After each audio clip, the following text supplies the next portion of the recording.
Hey everyone, how's it going? I'm talking with Matt from Tithe. How's it going, Matt? Hey, how are you doing? Good, good. I'm just stoked to talk with you, and especially with the new album that just came out, Inverse Rapture. I've been listening to that a lot lately. How does it feel now that your album's been out and everyone's been listening to it? I mean, it feels really good to have Profound Lore putting it out and having a platform that's exposing our music to people. It's kind of a first time that so many people have heard anything that we've worked on, so it feels really great, and it's really exciting to have the album out. Um, working on music and releasing albums, it's always takes a long time between when you have the songs written and recorded and then when it comes out. So I'm busy working on the next album, which is like mostly written. And yeah, it's a strange process because by the time the album comes out, I'm always constantly writing stuff. So I want to show you guys like what I'm working on now. Yeah, But that's I'm sick. excited to Already play, working on a new all the album. songs Yeah. for off Inverse Rapture for people too. Like I really am proud of the music that we put out on that, and I'm real stoked to have it out. Basically, yeah. Oh yeah, I do. I've been listening to that a lot. I mean, like you mentioned, Profound Lore is putting out the album. I follow like Profound Lore, and pretty much like anything they put out is like just solid. Like it's just like I don't know the guy behind the label. I think his name's like Chris Bruni, right? Mm-hmm. Yeah, his taste in bands is just just I don't know. It just blows my mind how every album that he puts out is just like amazing, and it's always like best of the year at the end of the year, the album of the year lists. And that's kind of how I found out about Tithe. I think the band got announced to Profound Lore, and I checked out the band and I checked out your music, and yeah, I was hooked. It's just super like just heavy, fast, yeah, pretty intense. I would say like death grind with some black metal. Does that sound accurate? Yeah, I mean that's kind of how we try and explain it. It's not really an intentional genre that I'm shooting for when I write stuff. It just is kind of the way that it comes out, but it's definitely like death grind with Blackened death grind, for sure. I think that's a very accurate description. Yeah, no, it's sick. I dig it. I'm definitely gonna go back and check out your other releases. Um, just for people who haven't heard of Tithe, can you just kind of like tell everyone when the band started and kind of like just kind of like a little history of the band? Oh yeah, so let's see. I think we formed in 2017. I moved up to Portland from the Bay Area. I was living in Oakland for many years, and um, yeah, I was doing a grind band before with the same drummer actually, and it was very spazzy, and I really wanted to form a band that was more attainable. And so my goal with starting Tithe was I wanted to write like every riff as a hook, so every riff almost has like that thing you're like, oh, that's where hooks around, that's fucking rad. And yeah, and so yeah, we the original lineup, it was me and Kevin Schwartz, the drummer, and Damon Kelly was our original bass player. And he was really busy at the time as the road manager for Sleep, and he was just really too busy for the band. So he's on our first self-titled EP thing that we kind of slapped together, and then Damon was just too busy, so we ended up finding Alex Huddleston, who's our current bass player, and recording Penance and then Inverse Rapture with him. And yeah, Alex is great. He's a really good addition to the band, really good bass player.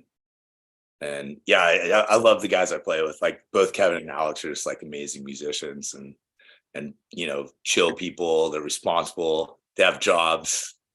It's Yeah. like a lot to ask for with a musician, but it seems to work out pretty good. Like I feel really lucky with them. Yeah.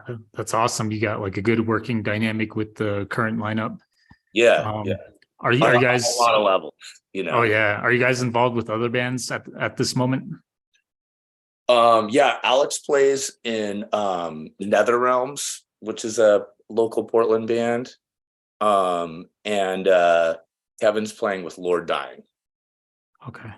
Yeah. And I'm not currently doing another band. My girlfriend and I are gonna work on like a project kind of band. So that'll be coming along at some point, but we don't really have like a time frame for that. Yeah. No, that's cool, man. Can't wait to hear it.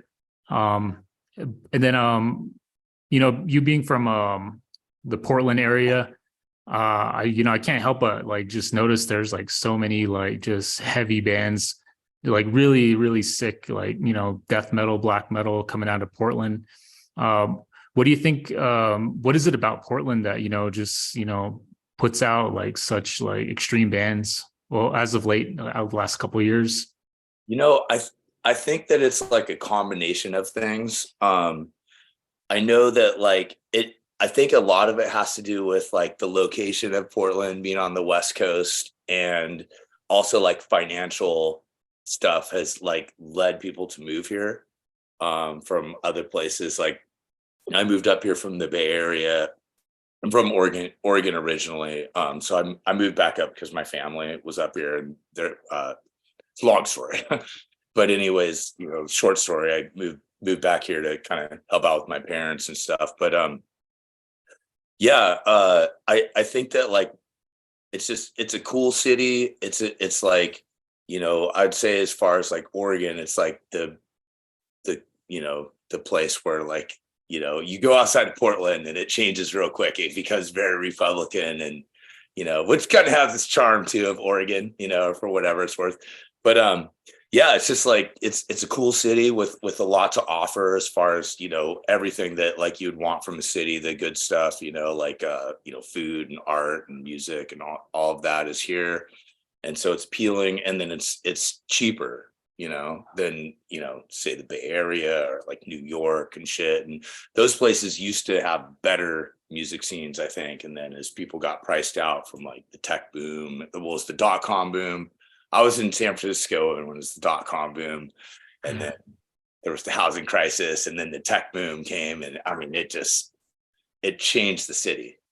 Like San Francisco is a beautiful city. I love San Francisco still, but it kind of sucks compared to like when I lived there. It was like a really cool place. Kind of remind me of Portland. There's still a lot of like weirdos and little stores and that you could go to where people have their little storefront and they can afford it. And I think that's what's like led to answer your question. I know Yeah, yeah. but like it's I think that it's like a financial thing. I mean, people can still afford it. They're starting to get priced out, but it's still a really cool, vibrant place. And the music scene here is like it's great. Like we saw like two shows the last 2 nights that were really cool. We saw our friend Spirit Possession and Christian Mistress on 2 nights ago, and then last night we saw Hollis and Donovan, which was really great. Yeah. I mean, yeah, like there's just so many good bands. Like, oh, this is one of my favorites. Like Witch Vomit. Oh yeah, they're great. Yeah, Yeah, they're super like heavy, and yeah, I think they've just been like consistently like just putting out like music. And then another band I like, I think they're fairly new too. This band Mortiferum. oh yeah, they are great as well. Yes, Yeah, yeah, and both those bands are awesome bands. I enjoy them on a lot of levels. yeah, I know Mortiferum is more on like the death doom side, and yeah, I think with like Witch Vomit, kind of like more on like the I don't know, like old school style, like autopsy style. Yeah. Um, but yeah, there's so many good ones. Well, I think only these are only. I think these guys are from your area, right? Oh yeah, Fetid, yeah. I think they might be like kind of from Seattle. I think some of them live here now, but I could be mistaken. But I think that they were originally a Seattle band, but Okay. maybe Okay. I'm wrong about that. Yeah, and then this band too. They're pretty. They got like a lot of praise for this album, Cerebral Rot. Oh yeah. And then, Those are some of the local heavy hitters there. yeah, and then this one kind of just blew me away. Enigmatum. They're like a kind of Oh like more on yeah, the technical, like gore guts kind of style of yeah, death metal. But yeah. yeah, I mean, I just kind of like pulled those off like just my shelf just to kind of share with you, just to let you know like how much like the music coming out of your area just is like leaving an impression on, people way out here. I'm out in Arizona, and I'm just a big like heavy music fan, and I like talking to the bands, and especially if there's like a sick album like you guys just put out, I really just want to get people into it, and I don't know, just like try to do what I can to like help out like or promote the extreme music. Mm. Um, Yeah, it's an uphill battle all the time with extreme music. Trying to get like a crowd to hear it. oh I was thinking yeah, about that last night. I'm not sure if I'm pronouncing their name correctly, but it's like Hollis. Are you familiar with them? They're like no. they're from Sweden, I think. Okay, They sound like Sabbath mixed with like prog rock, but they're all like younger. I'm 48, so I'm like they're a bunch of kids playing music. I tell you what, but like they're really good though. Yeah, yeah, it reminds me of like the good parts of prog rock with like kind of mixed with old Sabbath. oh yeah. But anyways, I was thinking about like what I like how it's an uphill battle because there was just like this whole crowd of people and people were like, yeah, and it's like the music's super attainable and it's like, and man, I wish I liked playing something more attainable, but I want to play music like it's like a little bit harder sometimes for a crowd, but I mean, with your music with Tithe, man, it's just so intense. I don't know. I'm just like trying to, you know, do my best to kind of like describe it. It's just yeah, it's just like fast and intense music. I would say I don't know if you're familiar with the term like war metal, like bands like Blasphemy and Revenge, those like super like evil like death grind bands. I'd say it's kind of like that level of intensity. But yeah, the new Tithe album was really really sick. I need to go back and check out the first album, Penance. When you wrote Penance and then went into Inverse Rapture, was there like a major progression that you set forth, or did you kind of just like kind of build on what was already like set forth with that first album? It's kind of a little bit of both, honestly. There was definitely building upon like what we started doing, and like it's never been really an intentional thing where, oh, let's like do something that sounds like this. It's just more like I hyper fixate on stuff, and then like I'm like, oh, I gotta fucking write the song, and it takes me forever, and I like piece it together. But it's never like I'm gonna write like a death metal or this and anytime I ever start off writing something like that, it never ends up that way. I just kind of let like whatever comes out like come out. But yeah, so I was definitely like building upon some of the themes of the music, I guess, or what we do. But yeah, I feel like from Penance to Inverse Rapture, it sounds kind of silly, but I was hanging out with my friends, camping, doing this dispersed camping trip, and we were all like dropped a bunch of acid, and it was really amazing. Listening to like metal all night, and it was a really cool experience. But long story short, I just kind of had this epiphany, which we were listening to like the different bands. I was like, man, I really want to like write stuff a little darker, so that was like a big influence on my writing for Inverse Rapture. I just wanted it to sound like more evil and kind of like dark. Yeah, I would say that's probably like the biggest like change. And you can kind of hear like there's more like kind of punk like influence, although it doesn't really sound like punk so much, but there's more D beat kind of stuff on Penance. And we also have you know, use samples on Penance. And yeah, I kind of, for the next album, I just wanted it to be more straightforward and darker and just no samples. I just figured that like it was kind of unnecessary. I love samples in music, but I realized after doing Penance that they're kind of annoying too. You know, it's like, it's cool the first time, and then it's a diminishing return every time you hear like a sample or. Oh yeah, I dig it. I always like it when there's like a movie sample or some like if there's like some like dude like narrating like some like, you know, old documentary, like those kind of samples are always pretty sick. Or like some crazy speech or something where you're like, yeah, fucking nuts. Yeah. I think I dig it. Yeah, I think it's cool. Yeah, I mean, I would say like the use of samples was definitely inspired by like listening to Neurosis, you know, growing up, like some of their old albums with like the samples on them.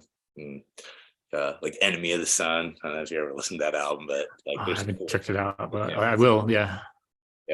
But you know, it's a fine line, I think, with samples. They are pretty cool, and if they're used in the right place, they can be really neat. But like, you know, if it's I love all kinds of music. I listen to hip hop stuff, and it's like, you know, they always have like these little skits in hip, and they're like, "Yo, we're gonna rob this fool" or whatever. And you're like, "Oh," the first time you hear it, you're like, "Oh shit, they're robbing that guy." But then like the next time you hear it, you're like, "Oh, okay, like maybe if you could like make that not part of the song, you know." And so I feel like there's a little bit of that with like samples where it's like, yeah, it's cool, but then it's like, I wish you'd just like go right into the song, you know, it would be more like, you know, entertaining. Yeah, like you said, the replay value just kind of goes away. Yeah. But no, I totally dig the new album. Got it. Yeah, I got the new album here. Oh shit. Well, anyway, I got the new album. It's fucking like just, you know, it's super heavy. And you mentioned something before. I wanted to kind of circle around. You said that you know you're in your 40s. Was music something that you kind of got into later, or were you always like, you know, doing bands like when you were young, like, you know, early on in your musical career? Well, yeah, I did. I was a late bloomer for sure. I grew up in a house of musicians. My parents are both classical musicians, and you know, taught at Oregon State University. My dad was chairman of the music department there for a long time. So I grew up listening to music. And then I knew how to play guitar. I guess I got my first guitar when I was like 13 or something, I think, 12 or 13. And, you know, never took really I'm self-taught. Like I haven't taken formal lessons, excuse me. But, yeah, I'm super hyperactive. I realized this later in life, like my parents never told me. I was surprised. I was like in my late 20s, and someone was like, "Oh yeah, you're fucking hyperactive." I was like, "Yeah, I am." And they're like, "Yeah, dude." And I was like, "What? I am?" And that was like when I realized, like, you know, but anyways, yeah, I just like never really like focused on doing a band, but I knew from a young age that that's what I wanted to do. I don't know. I can't really explain it, but from when got that first guitar, I was like, I want to fucking play in a band, you know? Yeah. And just never like got it together until I was like in my early 30s. It was like focused enough to like write a song. I just couldn't like figure out how to like sit down and like commit to something. And which is a big part of songwriting too, is as you do it, you have to realize, hey, let's just start with this, work on it. And sometimes you have to just kind of settle with something, because if you want it to be perfect and you're a perfectionist, that never ends. Like you can rewrite stuff or re-edit a recording, and it's like it'll never end. You have to at some point be like, all right, that's good, let's fucking move on to the next one. But yeah, so I started doing bands like in my 30s, and yeah, it's just been I feel like a real late bloomer to the whole like thing, and it's an interesting like thing, like kind of I feel like I should have been doing like what I'm doing like a lot of years ago. But I mean, I honestly, it's what I want to do. You know, I mean, it's kind of one of the only things that interest me in life. You know, and I love music. But yeah, it's been an interesting thing, like starting doing it so late. You know. So like my first bands, I was in my 30s. Like I should have been like, and it's a learning curve with like doing bands and stuff. Like when I first started playing in bands, I was just so excited to be playing with people, and I was like, "Oh, let's put all these genres together. It's gonna be great." And you know, that's hard for people to listen to. You know, but it was a learning experience for me to be like, "Oh, maybe I need to kind of tame it down." And I know I jump around with like genres and stuff, and it's not intentional, it's just like hyperactivity and the way my brain works, but I'm trying to streamline it the best I can. Or whatever. Yeah. No, I mean, that's I think it's, you know, cool that you stuck with it. I mean, yeah, I mean, I'm 37, and I've always taken like guitar like lessons, and then like I just never like could like, you know, stay with it like in my own personal time. Like I would go to the, you know, guitar class and then just try to, you know, learn along, but then as soon as I got home, it's like I don't know, I couldn't really stick with it. But yeah, I'm still a huge fan of like, you know, music, and but yeah, I can definitely relate. It's definitely like, you know, hard to like just sit and like, you know, just the discipline to like, you know, and the repetition. It's just I think when I don't know, maybe like when you're younger, like in your teens, like the nerves, you know, from your brain all the way to your fingers, like the connections are a lot faster. And then I don't know, I'm just making excuses now, but I'm just thinking like, yeah, maybe now it's just like the connection between my brain and my fingertips is just like, you know, there's a delay in like the nerves and the brain like signal. I don't know. You can do it. You got it. You just gotta like you know, I haven't taken any lessons, but I would recommend definitely like take some lessons and like have someone kind of give you like something to practice on, and then just if you just stick with it, you know, it's just repetition. It's music's a lot like, you know, it's a lot of muscle memory as well as like ability and coordination, and you know, there's a lot that goes into it, but a big part of it's like muscle memory. Oh yeah. Doing anything like that, it's like if you're learning how to like be a boxer or something, you know, like it's muscle memory. You know, you have to like get to where you don't think about it, and you can be like, you know, or whatever it is. And so that's a big part of it, is just doing it enough to where you're not like, how do I do that? But instead you can be like, I don't know. You're like, yeah, that fucking sounds cool. You know, and you have to think about what you're doing, but it's like, oh, that's cool, you know. And it's a strange thing too, because like a lot of the times, like when I have to like show you know, one of the other band members riffs that I'm doing, or Alex, the bass player especially, like I don't even like, I'm like, oh shit, like I have to like, oh, that's what I'm doing, you know. It's like it's just something that you can kind of do over time, and then when you like stop and think about it, you're like, oh shit, man, that's complex. I want to forget that.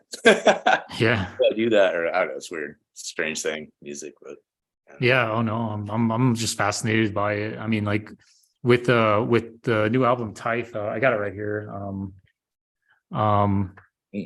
Yeah, I mean, like like I said, it's such intense listen. Like I mean, I'm just kind of like amazed by it like altogether. But like when you're like writing music for Tithe, I mean, is it like I don't know, do you like is it like do you get like ideas like that just pop in your head, or like how do you like get like your ideas and put them to into your music? Mm. Yeah, it's however they come kind of, but in general, I just find like it's always hard like starting a new song, but once you have something that's interesting to work on, I build off that, so I'll find some, and a lot of times that's by accident. I'll just like go practice. I'm like downstairs here. I'm at the house, but like downstairs, I turn the practice room or the garage into a practice room.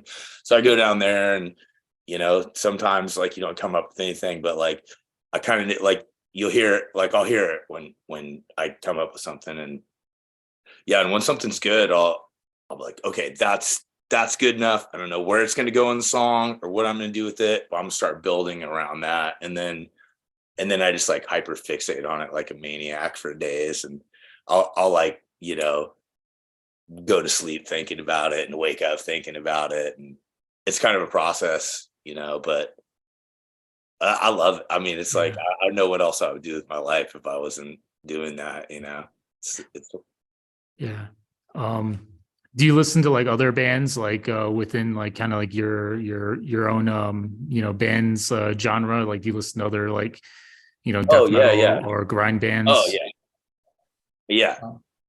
How do you like how do you like I don't know, it's like to me like I listen to it so much I kind of feel like I would like I don't know like put something that I heard like I don't know, how do you like put your own like spin on like this style, as it's kind of like such a small niche genre, like how do you avoid like um taking something you heard and not making it like basically how do you like avoid like sounding like a band that you heard or an idea or a song you heard?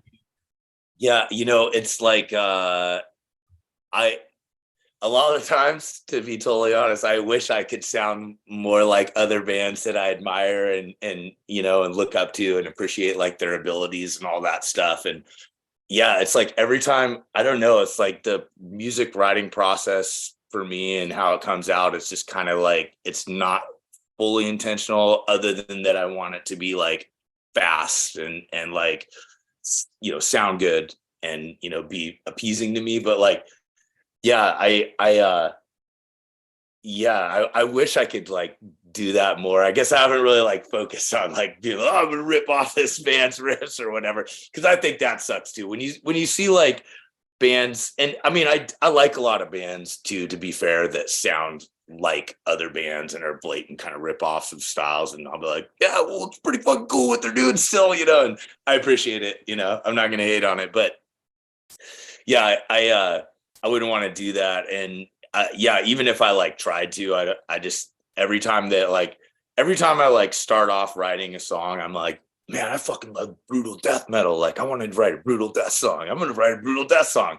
And then, I start off doing that, and then it turns into Tithe, and so, but yeah, I wish I was more of a chameleon, honestly, as far as like just my abilities. I would definitely probably do that more, but it just kind of is like, it is what it is, like how it comes out. And but I love like so many different styles. I love music, man. It's a big part of my life, and I love like all the heavy music, and I'll listen to, you name it, like jazz, country, classical music. My girlfriend, I go see the symphony a lot. Oh wow, that's cool. Yeah, that's like definitely like the crossover of metal, like classical music. When you see a good composer, or composition, it's pretty fucking amazing. Yeah, no, that's awesome. Yeah, I can relate. I'm a big like metal fan. I've been I want to say I've been listening to like metal now since I was like 14. I'm like been listening to over half my life now, which is kind of crazy. And so yeah, like a lot of the stuff I think I tend to listen to the most is like the stuff I got into when I first got exposed to it. So a lot of like stuff from 2000s. I'm always like kind of like going back to, but I still like to like listen to new stuff. And then with the new album, so the Inverse Rapture is the new album. And then you mentioned Profound Lore was able to kind of support you guys. Like, how did that come about? Like, I'm just curious because I'm a huge like Profound Lore fan. He heard our album and liked it. And he was saying that he couldn't stop listening to it and wanted to put it out, which was great news for us. So we pretty much figured no one would care about it, and that which is normal. Like, you can have a good band and just like it never gets noticed, and so we just kind of assumed that like no one would buy it and really want to like put the album out. And so it was a pleasant surprise when he wanted to do it. And yeah, we're just like really like glad and thankful to have the opportunity to be on a label that like has the outreach and the network. It's huge. It's more people listen to our band since Profound Lore put it out than all of the time that we've been together. In a month, more people have heard our band than ever. Yeah, so it's huge. I mean, it's a great opportunity. We're really like thankful. Yeah, I consider like Profound Lore just like the best of the best. I mean, like I said, anything they put out, like I'm always gonna either check it out or I'm gonna like try to like purchase it. Like it's such a good source for music. With the new album, I'm just curious. I kind of looked into the lyrics, listening to the album today, and a lot of the themes I kind of picked up on were just like like the humanity's kind of like basically like messing it up, and kind of like Armageddon, kind of like end of the world kind of themes. Yeah. Yes. Yeah. Or was that something that you wanted to like put into this new album, or is there like some other meaning behind like your lyrics? I kind of just like write about the shit that I think about, and yeah, pretty much the theme of Inverse Rapture. There's the Inverse Rapture, the song Inverse Rapture, that's the one song that kind of deviates from the theme a little bit, but it's about like my mom like perishing from Alzheimer's, which was brutal and sucked. But yeah, sorry to hear that. But I mean music's such a great outlet though. It's like it's just really like a helpful thing for me to be able to sing about it, and so it's great to put that into a song. But and I think that in general, like the band for me is just a cathartic release, so like all the subjects that I'm singing about are shit that fucking pisses me off. And it's so nice to be able just to be like, this is what I think, this is fucked up. But yeah, the rest of the album is basically about like the human race being, our own undoing and the terrible things that people are capable of, and I don't know, I just like think about it, every day, not like a super negative way all the time, but it's like read the news in the morning, every morning. I'm like, man, this shit's fucked up here, and you just see what's going on. You see how people treat each other. And it's like, it just seems like, humans have a lot of like amazing potential, and I'm always amazed by people and their, from their musical skills to being like amazing, awesome people or whatever the fuck they're like doing, helping people. And that shit's awesome. But it seems like the selfish, self-serving nature, predatorial nature of humans is going to be our undoing. And I'm kind of a misanthrope in that sense. And I think that's basically what the album's about, is me being a misanthrope, being like, we're fucked. Yeah.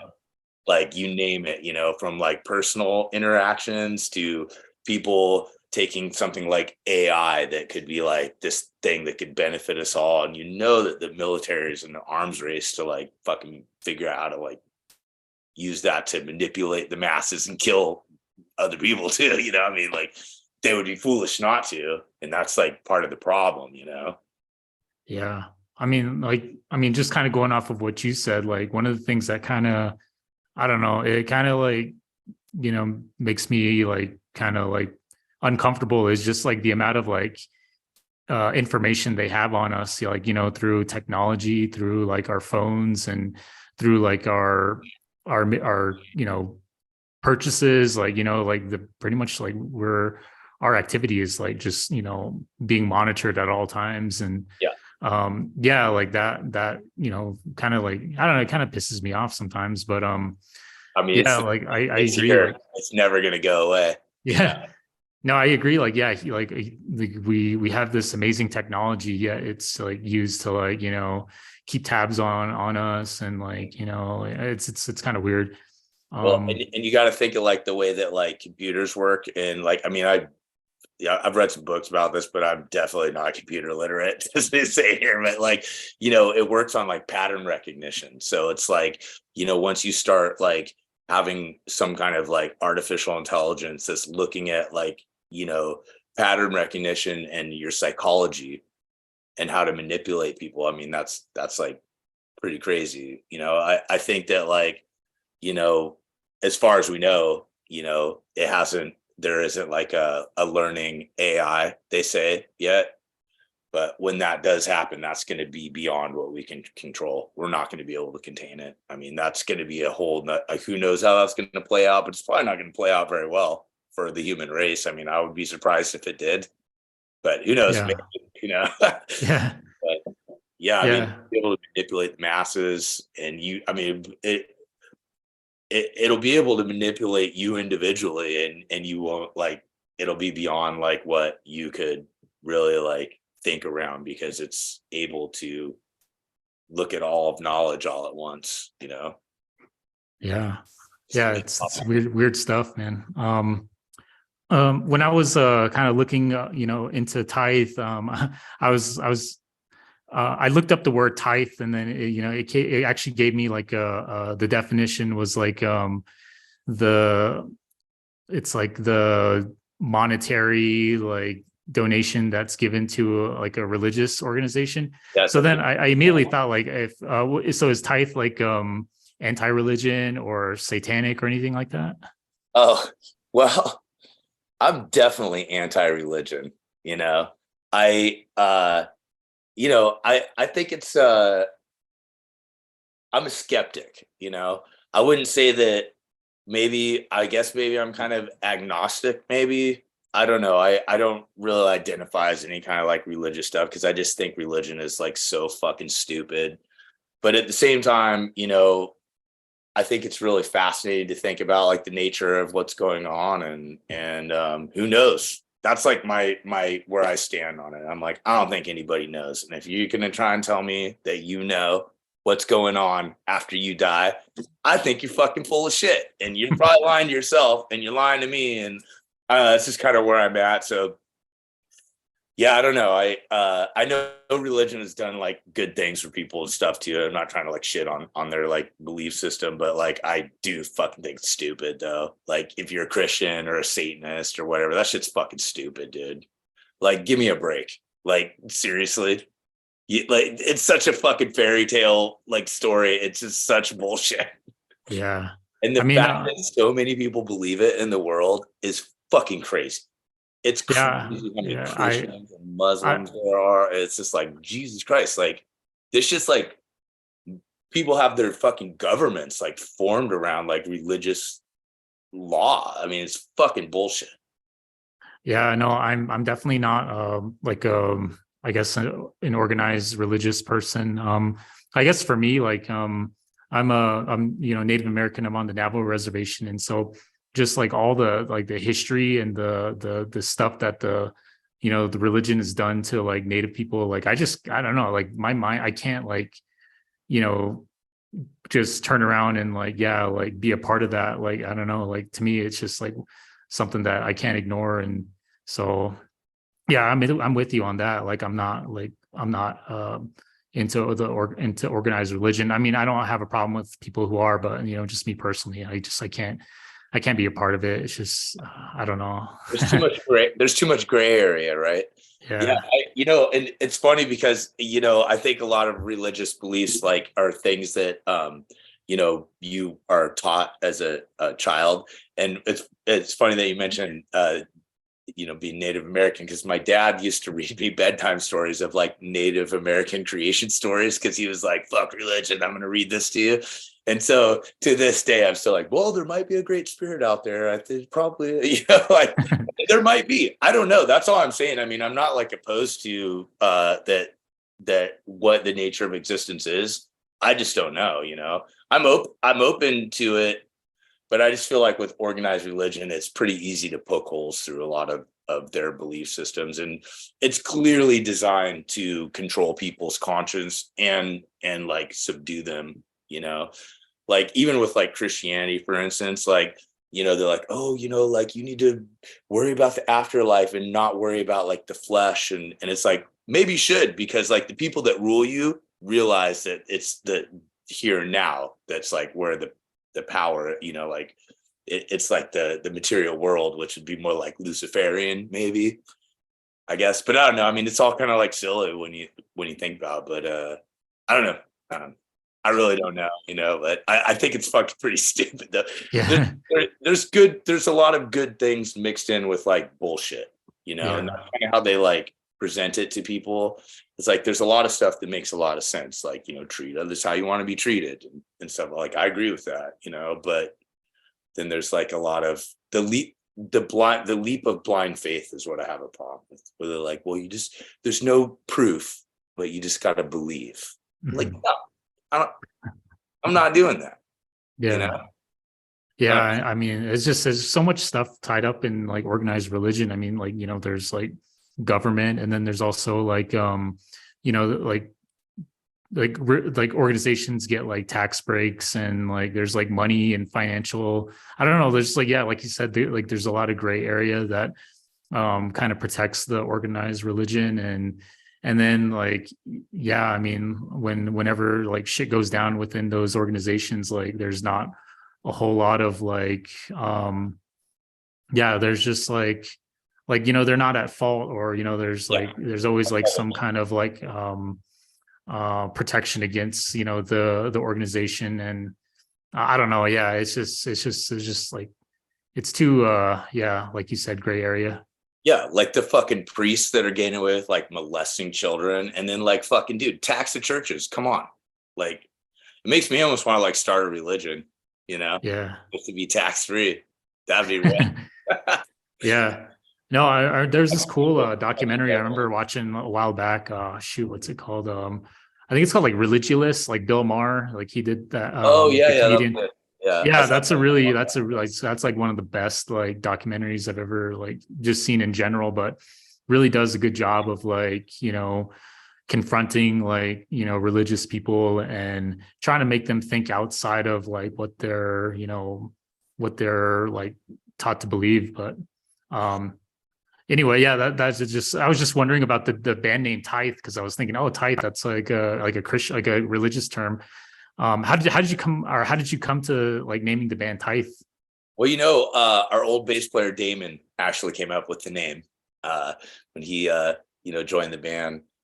We were doing the process of trying to find a band name, which was mostly usually me like writing down a list of things and going to the dictionary and be like, we should call ourselves this. How about this? And people are like, no.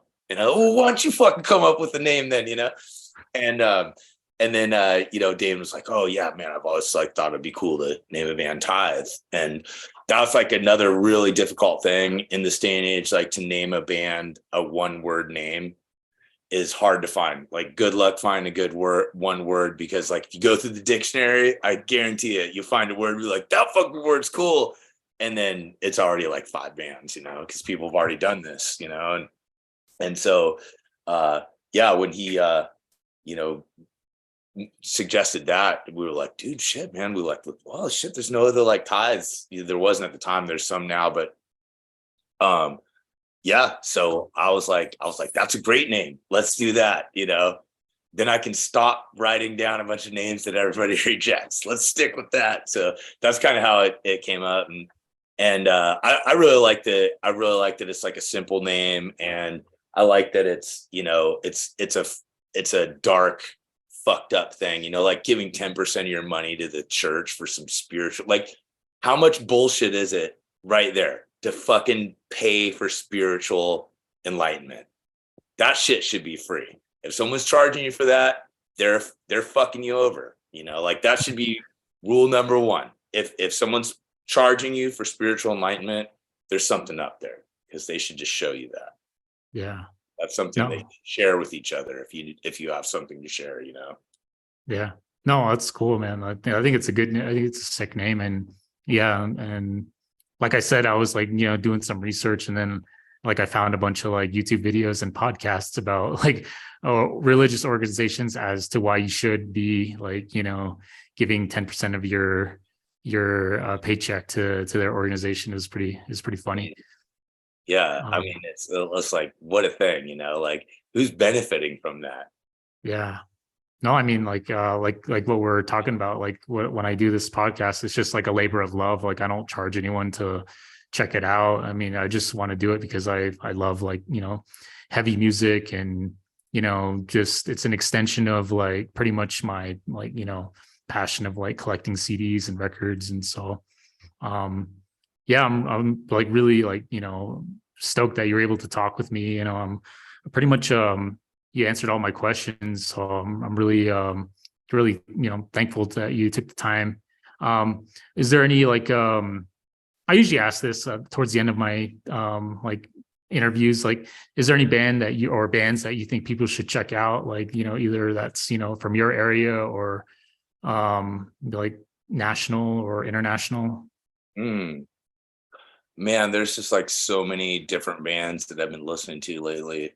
The latest band that my friend showed me, I don't even know what their name is. Like, I don't know what language it's spelled in or what the fuck they are, but they're pretty cool. Check that out. I don't know what the fuck they are. Gosh, yeah, I'm always kind of like whatever is the current thing that I'm listening to. It just depends what. There's a band that my friend just showed me that I've really been enjoying. They're like kind of black metal. I'm not sure how you pronounce it. It's like Verberis or something like that. They're really cool. Let me see. I can look up how you spell the name here. But yeah, they're cool. Man, if y'all are a fan of Death Grind, one of my favorite bands from the Bay Area, they split up a long time ago, but Cyanic with a C, Cyanic. Dude. Yeah, there's so many good bands. My good friend's playing this local band Volnir. It's really cool. We're playing with Dripping Decay is another local band, and Villain's Temple is another good friend of mine's band. Gosh, yeah. Yeah, there's just so many, like, I'm sorry if I'm forgetting anybody if you ever watch this, but like, yeah, I don't know. I mean, I'm kind of all over the place with my listening stuff, but it's, I have a lot of like younger friends that'll like just kind of send me stuff all the time. And that's kind of how I like find like what I'm listening to. And, I'll listen to something, kind of fixate on it for a while, then forget about it, move on to the next thing someone sends me. Yeah. No, like I mentioned before, like Profound Lore, like anything that comes out of Profound Lore, I'll check out. And I think just a few last week was this one band from Japan, Cruelty with a K. Oh yeah. It's like Japanese like death metal, like hardcore style. And then there's this other band that Profound Lore just came out with. I think it's like Object of Affection. It's like I don't know, like kind of like new wave, like kind of like almost like punk, I guess like shoegaze you could call it. But I've been listening to that a lot too. Like I said, anything Profound Lore puts out, I'm always just gonna check it out. And yeah, so far this year, like everything that has been put out has just been amazing. Yeah, I've been like keeping up on what he's been putting out. It's sick. Here, oh yeah, so the spelling of that one band, Verberis or something, is Verberis. Okay. And yeah, this was like, I don't know if you can see it, but yeah, that was Okay. yeah, that's been pretty cool. That's been like one of the ones that I've like, I listed a lot of different stuff that people send me, and like that particular one, I've been like, that's fucking cool. So it's Awesome. Really check it out. Yeah. Yeah, I will. I'll check it out. All right, man. All right, I'm gonna go ahead and stop here, but thank you. Hey, yeah, thank you so much for taking the time to talk to me and stuff. I really appreciate it. Yeah, and everyone check out Tithe, Inverse Rapture. All right, yeah, take care.